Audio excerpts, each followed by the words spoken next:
Hello, everybody.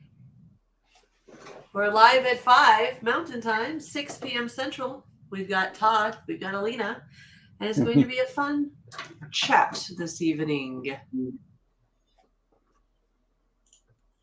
So, what are we talking about tonight? How to win at the adjuster conversation. Is that right, Todd? You got it. Excellent. So if you don't know, Todd is our Xactimate certified trainer here at Estimate Mastery. What other experience do you have, Todd?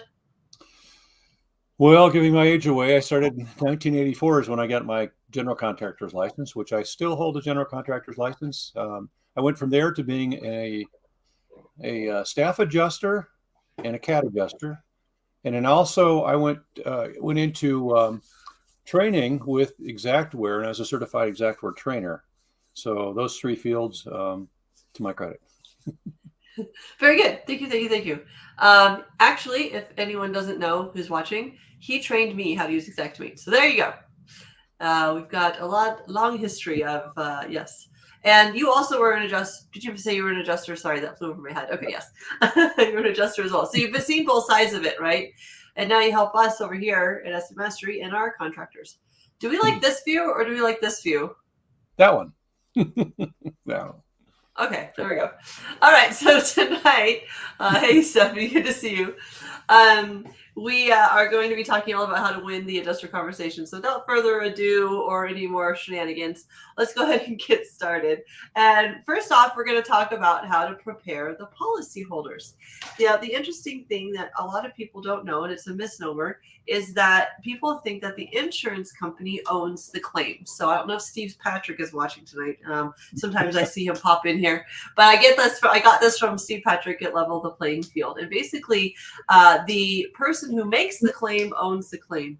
As much as the adjuster wants to say, I'm in charge, I hold the purse strings. Yes, you do hold the purse strings, but you do not own the claim. It's whenever it goes to litigation, the person who makes the claim owns the claim. So Todd, do you have any words on that?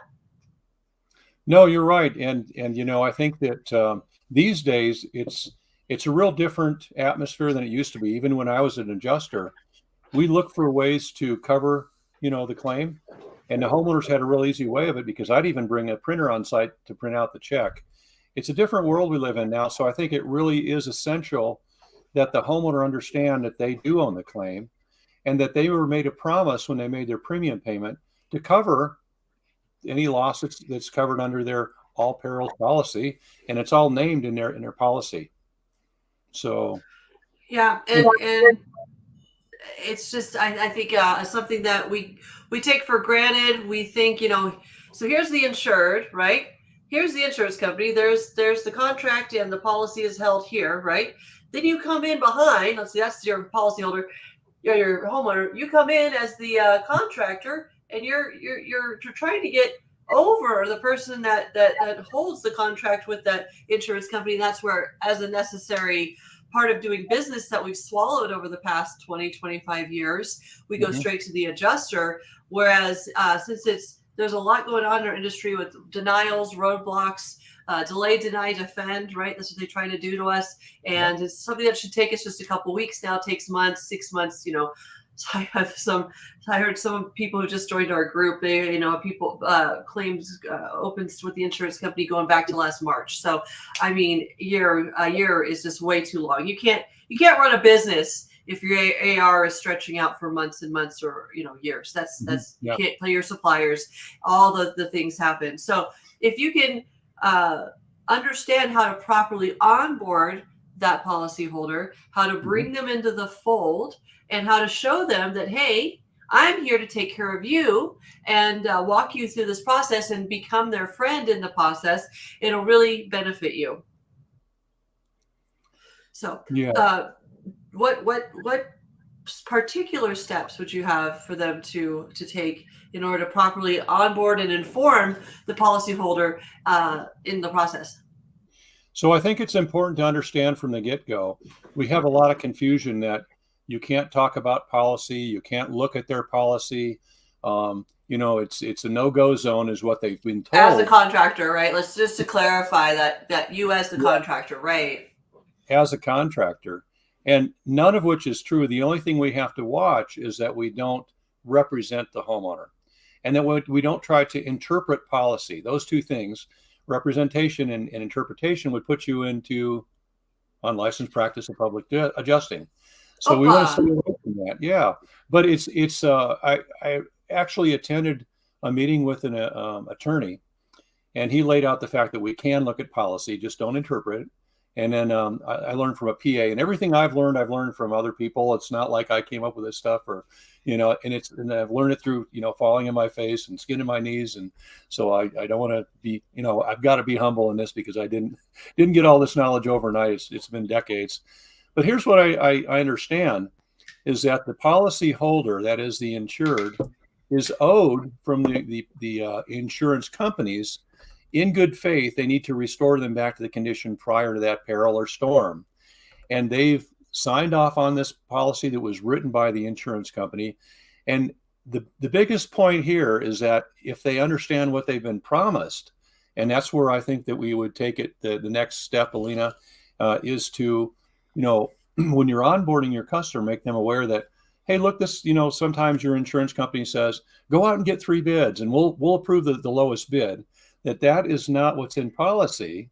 And basically, policy says that they should hire their own contractor, vet their own contractor, and hopefully get a qualified contractor that will provide them with a quality job. And so that's their responsibility under the law. So under the claim, the policy holder has basically 7 things they've got to do: make their premium payment, maintain their home, right? You got to provide maintenance for your home, take care of it. They also have to call in a claim when they get hit with a covered peril. So if that's wind, hail, fire, theft, lightning, all those that are covered under your all perils policy, they have to call it in. 4th, they have to allow for investigation. So that's both sides, both the adjuster side as well as the contractor side.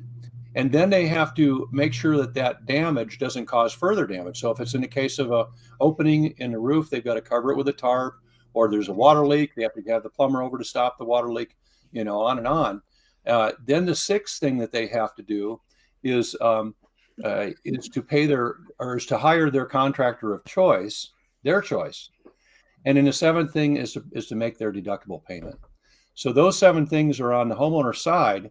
And you can help them help themselves to be ensured that they get full payment. And this is the big point, where you're teaming up with that homeowner, in the sense that you're going to stay on your side of the fence, but you're going to write a scope of work that represents all the conditions in which you can restore them back to that prior position before the storm. And to do that, you have to adhere to minimum code standards, manufacturer specifications, OSHA standards, and sometimes homeowner policies come into effect that override a lot of the other ones. So if you stay on your side of the fence, and in this engagement provide them with the documentation so that you can send that to the adjuster, and the adjuster agrees upon the scope, you've got a great working relationship. But the homeowner has to step up and actually hold their insurance company accountable. And you go into this engagement and you say, don't just trust me, I want to earn your trust. And you do that through this quality service that you basically provide for them. And so that starts with, recognition. I've got to stay on my side of the fence, but I will write a scope. And by the way, I use the same software that 85% of the insurance companies use. Exactly. However, so it's not about price, guys. The thing is, if you've been, and basically you can say I've been cornered into using the software, if you want to put it that way, or, corralled into using the software, but we've subjected ourselves to the pricing inside of that estimating software. So it's not about price, it's about scope. So what you do is you prepare this estimate, and what we train you to do in the membership is to drop in a Eagle view. It integrates immediately. You also drop in a macro. It self-populates off the drawing, off the measurements. And within 15, 20 minutes, you've got your estimate ready that you can send to the adjuster prior to the adjuster meeting. So, Alina, We good? We good so far? That's it. I guess we're done. We're wrapped up. No, just kidding. Oh, No. That's all excellent stuff. And let me address a question really quick. Filiberto, you're asking if it's going to be recorded. This is being recorded right now to our Facebook and our YouTube channel. So if you've missed anything, go and watch that back at any time. It'll be captured at Estimate Mastery on Facebook. You can search that, and Estimate Mastery on YouTube. You can definitely face that. Can search for that, excuse me.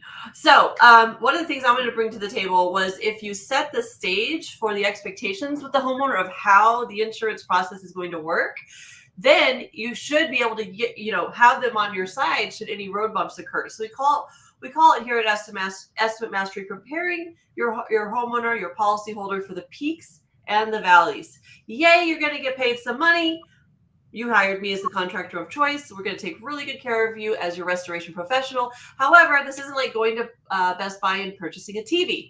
You have just entered the insurance process. And here's what's going to happen. I'm going to write an estimate, or maybe you have an estimate already. You could show them from Xactimate. Here's my estimate. And when I submit this estimate to the insurance company, here's exactly what's going to happen. Your adjuster, Tom Scott, he's going to call and he's going to go, hey, Todd, do you know what your contractor is charging you for this job? This is insane. You've got to go get 3 other bids. And so when that happens and the adjuster gets all inflamed, the homeowners, it has been, you've prepared them for that valley of what they need to say, so that whenever, that conversation happens, what does the homeowner do? He goes, hey, you told me that was going to happen. Here's what he did. He called me up and he said, you're too expensive and then I need to get 3 bids. And guess what I told him? Because you told them what to do, they felt empowered to be in control of the situation because they understand that they own the claim. I see a lot of roofing restoration contractors, they just go in there and they make nice and they make the sale, which is great. That's fine. Nothing gets that. But then something like, this fire happens and now everybody's up in arms. You're mad, homeowner's mad, everybody's mad. It's like, no, prepare them for that valley, empower them to be the owner of the process, and the better off you all are going to be because they can tell the adjuster, exactly what's going to happen in that situation and have a great time with it. So that's really, the first piece to winning the adjuster conversation is leveraging the person that owns the claim. Now, you kind of have touched on the second part of the process, but let me answer. Filiberto was very forthcoming with questions today. He says, how do you overcome the third-party adjuster situation? So for me, I would say, first of all, it depends on the third party that you're dealing with. Some of them are really good and they just want to, get the claim closed. That's like their job. Like Todd was an adjuster and he can attest to this. The faster they close the claims, the better their ratings are, and as an insurance company as a whole. But with third party estimating, like let's say USAA, Todd, they're using a lot of third party estimators right now. What would be any thoughts or advice that you would speak to that? Yeah, certainly they're motivated a little bit differently because a staff adjuster, which is what I'd work directly for the insurance company. The third-party guys are working on a different basis and they're sent to different states. So they're kind of at a disadvantage about knowing your codes and your manufacturer's requirements and standards for your state and your city and your jurisdiction. So they're kind of behind the 8 ball, but they're motivated to write more because they get paid on a percentage of what they write. So in all of your dealings, you want to build relationships. You want to break down the barrier walls. You don't want to make anything an argument about you against the adjuster. Always keep it, and this is dispute resolution 101, keep it neutral, all right? Hey, look, I love to do it that way, but our code says, our minimum code standard says that we have to use, replace all the flashings, and hey, I've tried, leaving the flashings on, but we got leaks afterwards. I don't think I want to treat the homeowner that way. Would you like to be in their situation and not have these replaced? But anyways, if I do that, I'll get red tagged and I may even lose my license. So I'm sorry, I can't sacrifice. Hey, unless you provide me with a waiver. I mean, there's a lot of good comebacks, right? But essentially, you keep the relationship going by saying, I understand, what you're saying, but my boss is on my back, and I got to get this. We're going to install the right equipment here and provide safety protocol. And, is there some way that you can get this line item paid? You don't have to concentrate on a line item. You can say, hey, can we just add an extra hour of labor, or maybe a couple more percentage on that? There's ways around it, but essentially you want to develop good relationships right at the front end.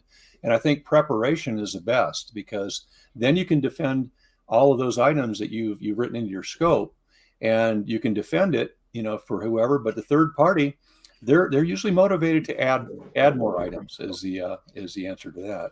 So Yeah, it's a mixed bag out there. I mean, it's funny because State Farm stopped using third party and now it's all in house. So you never know which way the industry is going to go. But yeah, for sure, just like what Todd said, we don't care where the money. Even when you go back to O&P, right? Oh my goodness, I would love to get O&P on 100% of our estimates, but we can't get them on the vast majority by using the tactics that we teach. And that's not this conversation tonight. I have a different webinar that I teach on O&P, but basically don't die on that hill. So if it's something that's like, okay, they're not going to pay for my soft metal flashings, will they pay for something else? Because maybe they are prohibited from paying. It's an internal policy. It's not the policyholder's policy, but whatever that thing is that, they should pay, what other bucket can we grab the money from so that it fills the main bucket? Because I don't care if the money comes from a flashing or for 8 hours of project management.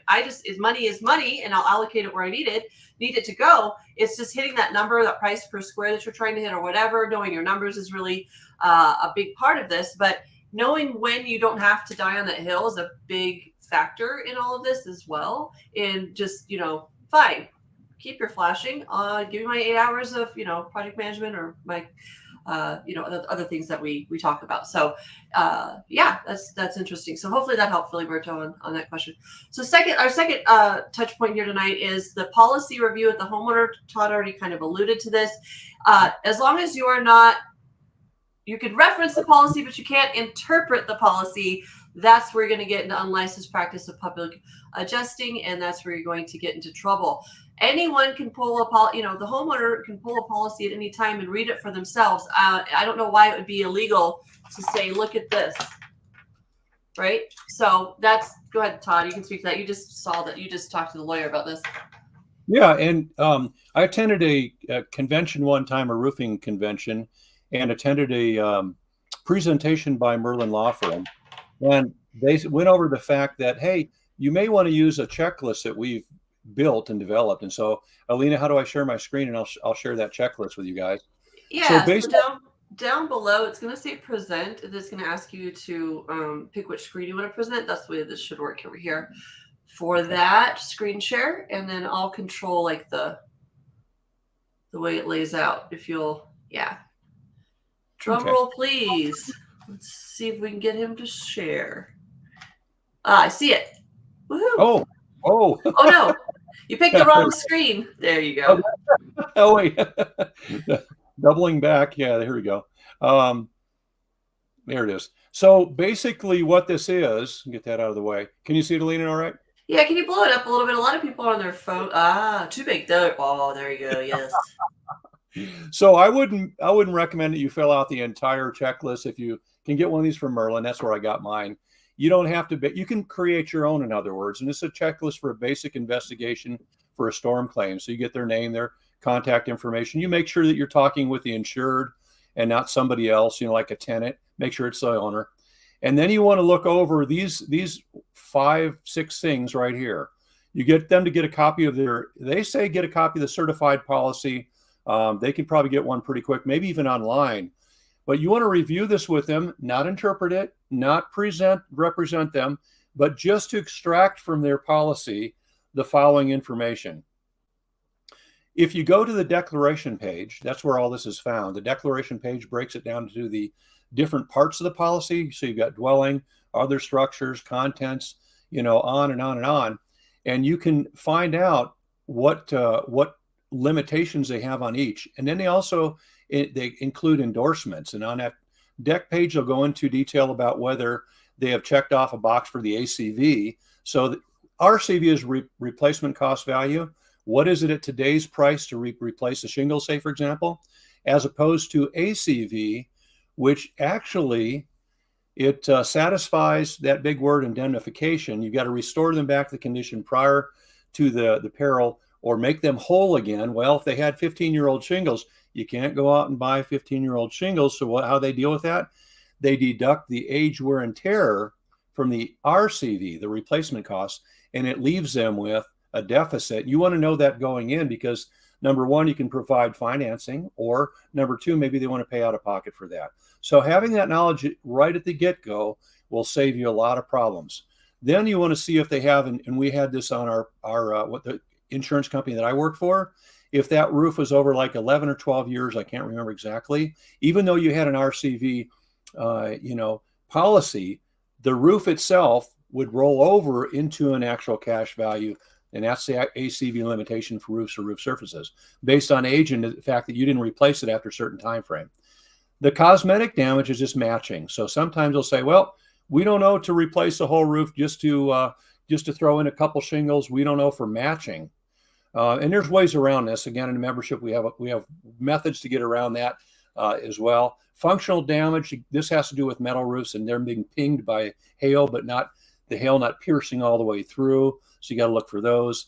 Again, there's probably ways around that. Ordinance and law is one of your bigger ones that you want to look for. So this is what's called in the program that is Xactimate has been dubbed the code upgrade because it's part of one of the endorsements. So this gives you 10% of your policy limits in most states.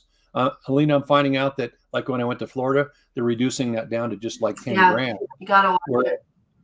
Whereas normally it's 10%. So $600,000 property got 60 grand available for ventilation, your flashings, your sheathing, things of that nature that might upgrade them on the code, which is required. You touch something, you've got to restore it back to minimum code standards. And then any lawsuits, a lot of this, like I said, you can eliminate. But even today, I spoke with an individual where they denied coverage. Huge roof. I mean, it was really, really big. I don't know how many hundred square. But of course, they came out and they go, well, this is just blistered. Yeah, but look at my neighbors. All of them are getting new roofs. And that's where this comes in. You can have, if you can get pictures, Google Earth, news, videos of neighborhood, eyewitnesses at lost sites. So this is handy. Neighbors who received damage and replaced roofs, really big. And then any kind of soft metals or automobiles that were damaged by the hail, and on and on. It's a pretty good list. I would definitely employ something like this to get to the bottom of at least these items, because then you'll know what the policy is going to pay. And so will the homeowners, and then they can stand on that and say, well, I do have that ordinance and law endorsement, and then it'll give you the limits on that as well. So that'll cover things like I said, for ventilation upgrades, flashings, solid sheathing, those kind of things. Yeah, interesting. And so Gary, hi Gary, good to see you. I'm confused on what would constitute policy interpretation. So let's go into that a little bit. Yeah, I think that knowing the policy limits is you're not going to go deep. You're not going to deep dive into policy, the language in there. Really you're not going to ever advise, right? If I were you, I would do this. It's like, no, it says here that you have an RCV policy. The definition is da-da-da-da-da. Definitions, statements, pointing is not interpreting, right? So when you're saying, you know what, it's my opinion that you don't have this. It's like, no. State the fact. That's it. You have cosmetic damage exclusion. That's in your deck policy. Guys, just make statements about facts and don't interpret it. I hope that's helpful. Advising or anything about it, that's not what we're here for. We're also not here to use the policy language in the adjuster discussion. Now, when you read a policy and you're reading it out loud, you are going to have to read out policy language, which you're not interpreting, advising, or representing. The other thing is the representation of the homeowner. You're not representing them in the policy conversation whatsoever. What you're going to discuss with the adjuster is scope, not price. And that's how you keep a lot of the, crazy accusations of us stepping outside of our lane in the conversation, right? Mm-hmm. Okay. Yeah, and with that declaration, Alina, of the fact that you're using the same software, providing, it's Xactimate. 85% of the market uses Xactimate as the insurance companies. You're submitting yourself to their price, so it's never about price; it's about scope. So basically, what you're going to do, this would fall under your policy interpretation, is that you're going to submit your scope of work for what's required and necessary to complete that restoration. Yeah, reading the, Tim, that's a good one. Reading the document is not the same as interpreting the document. Yeah, and you're just extracting the policy limits and whether they have certain types of coverage in place. But at the end of the day, when you measure that roof, and we teach you in the membership how to drop in your Eagle View and then your macros, you can get your scope of work ready. Always email it to the homeowner so they can forward it to the adjuster, even ahead of the adjuster, when you meet the adjuster on site.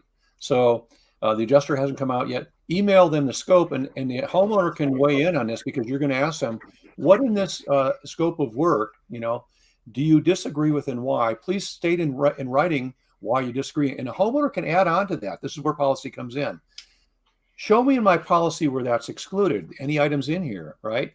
Or, because that's a part of the policy you can look at too, is the exclusions and limitations. Mm-hmm. And if it's not excluded, they better start writing a check.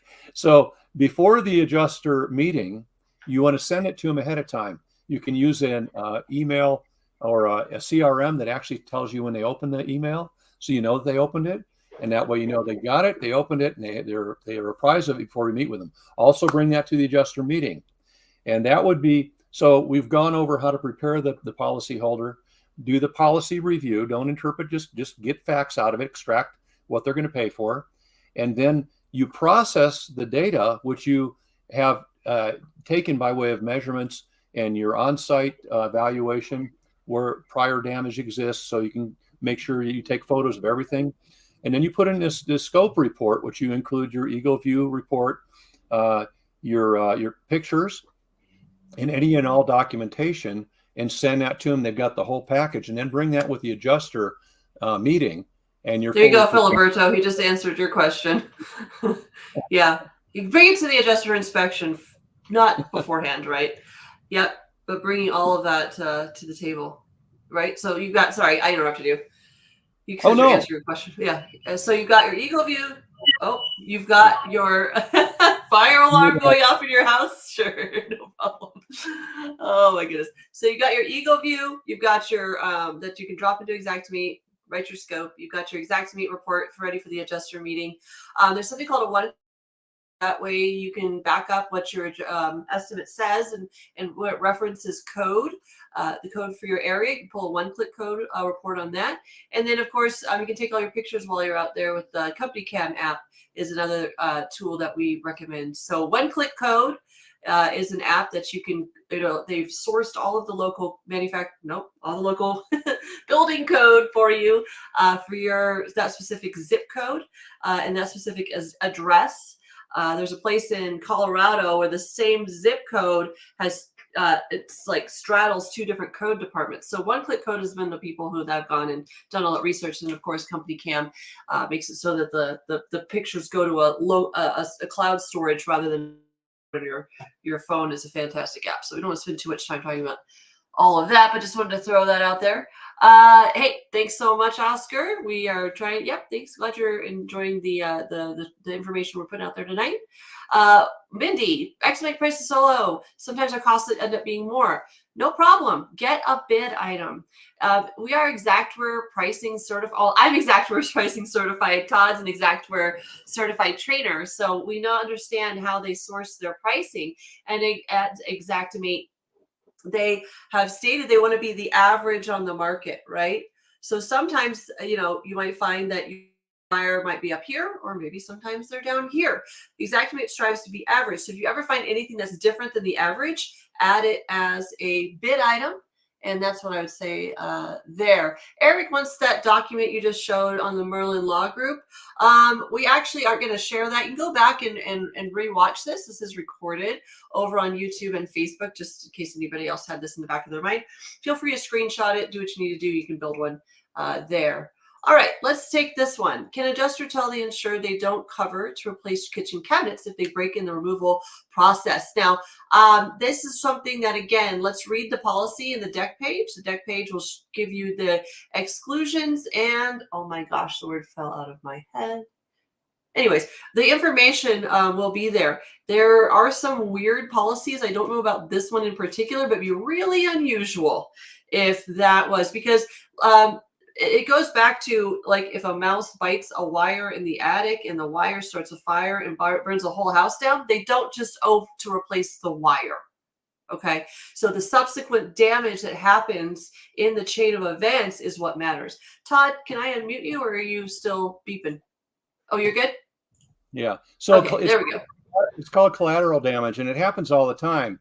When you start to remove a granite countertop, sometimes they break and they owe for the granite countertop because you couldn't remove it otherwise.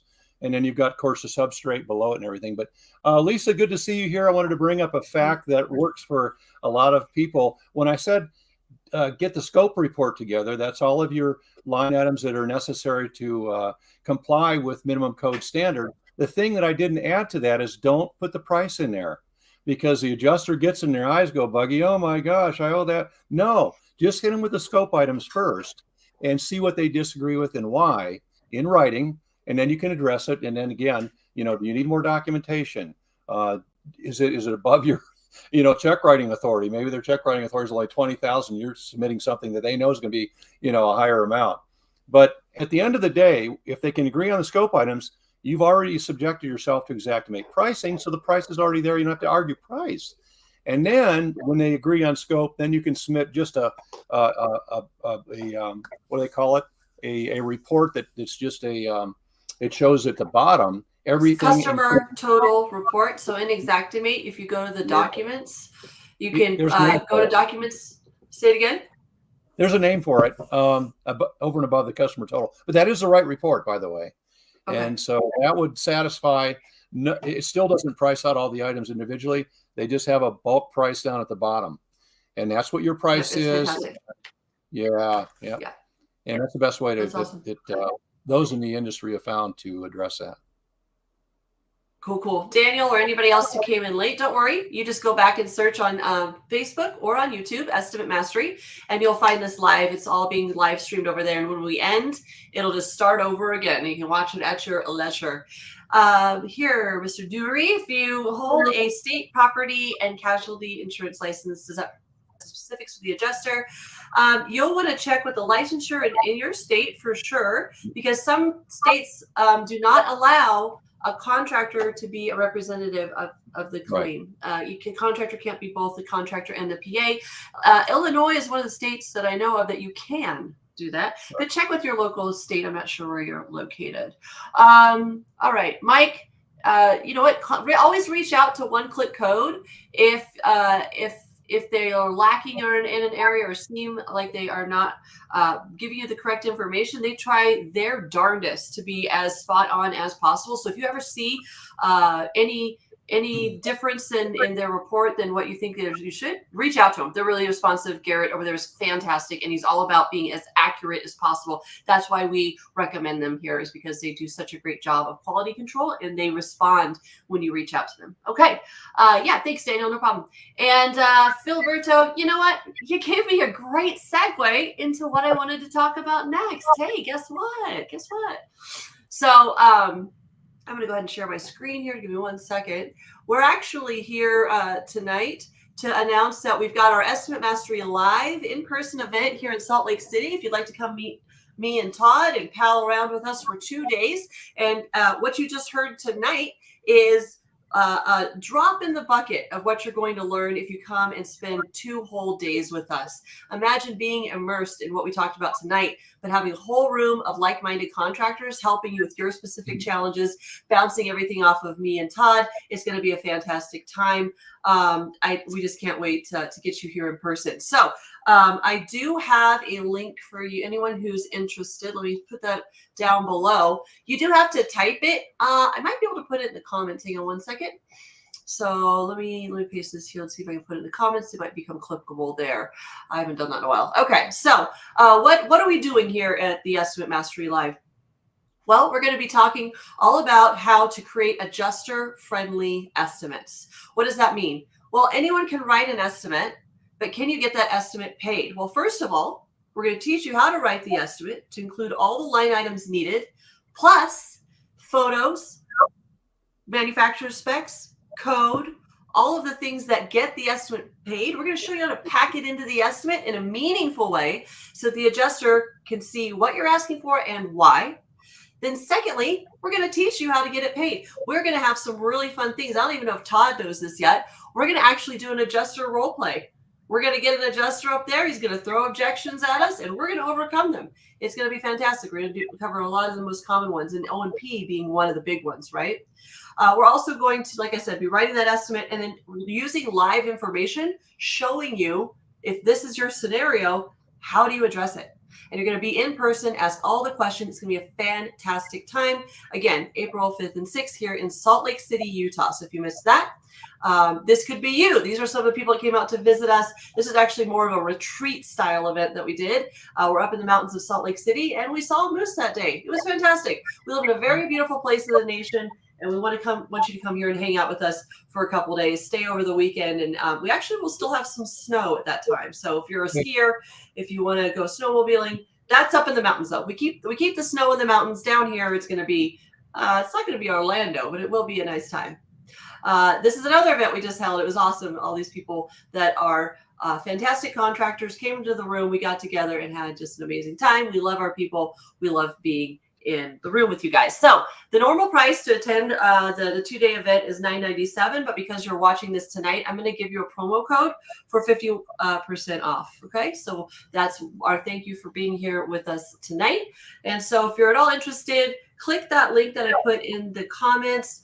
It's also scrolling. You can't click the one that's scrolling, but you can copy and paste or type that in. You're going to want to use promo code SPRING on the order form. You get 50% off any tickets that you purchase, and it's a beautiful thing. So our registration does end April 1st. So you want to get in before next week. That promo code will end on April 1st. But that's pretty much all I got. Yeah, just a nice little invite to our sorry, I'm getting feedback. A nice little invite to our event. We're super excited to offer it, and yeah, that's hope to see you. I know it's kind of short notice. It's next Friday and Saturday, but we would like to throw that out there for anybody who'd like to join us. So, ooh, this one's fun. One last question, Daniel. I'm gonna take your question since you're still here with us. What is he the only one running into brick walls with insurance companies non-responsive to discuss? What would you do with a non-responsive adjuster? Yeah, so it's kind of out of attrition, Alina. These days are understaffed, unfortunately. And so again, we have to go back to the homeowner and get them fired up, because as an adjuster, I owe the insured a duty to act in good faith. And one of those is to get back with them right away. I had 24 hours I had to respond to them in. And we tried to, they issued us like printers on site so we could issue checks. That's the extent we tried to go through with the agency I worked with. And if a contractor brought to my attention there was a supplement, I would pay it if it was required and necessary. Those days are kind of gone. So you do get the kind of situation we're in right now, unfortunately. But again, your homeowner is in a different position entirely than you are. They have a contractual relationship. And just like Alina said, they own the policy and they own the claim. Your state, by the way, has issued through an agency called the NAIC, National Association of Insurance Commissioners. They've promulgated in your state what's considered bad faith settlement practices. You can get a copy of that. That's a public statement. You can get to your homeowners. Also, there's the APA, which if Lisa's still on, she's attested to. She puts their logo on all of her documentation, gets paid 2 weeks earlier. So that puts a fear in them, in other words. So there's strategies, and we can share that more with you if you decide to come or on another one of these. Yeah. Oh my gosh, you took my train of thought. Okay, APA is American Policyholder Association, if you haven't heard of them. Also, that you can escalate within the insurance company using the homeowner or policyholder that you have a non-responsive adjuster on your hands, and we need someone reassigned stat. That I've been sitting out here way too long, being neglected by my insurance company. Give me a new adjuster, give me a supervisor, whatever it takes, escalate it up the chain. So that's what I'd say, Daniel. But yeah, that was our last comment there. So we'll go ahead and call it for this evening. Thanks everyone for being here. Would love to see you in person in Salt Lake City if you want to join us. And you've got that promo code SPRING that you can use on that order form that you'll see scrolling across the screen. If you're a part of our list, I will send out a link to that shortly too, or you can email us here. Let me put in info@Estimate Mastery. Oh my gosh, I can't spell tonight. Info@Estimate Mastery. Must be taco time. Info@Estimate Mastery. And then we were talking about the American Policyholders Association. That's a long one. Hang on a second. There we go. All right. So that's in the chat for you, or in the comments. Good to see you, Tim, Daniel. Thanks, you guys. Good to see you. I think I saw Diley. Yep, there you are. And Filiberto, everybody. That's such good questions. We appreciate you. And thanks, Todd, for being my guest. I'm usually having to be over here by myself. I got a nice partner in crime tonight. So, all right, guys. Hope to see you in person. We'd love to have you join us. And yeah, we'll talk soon. Thanks. Bye.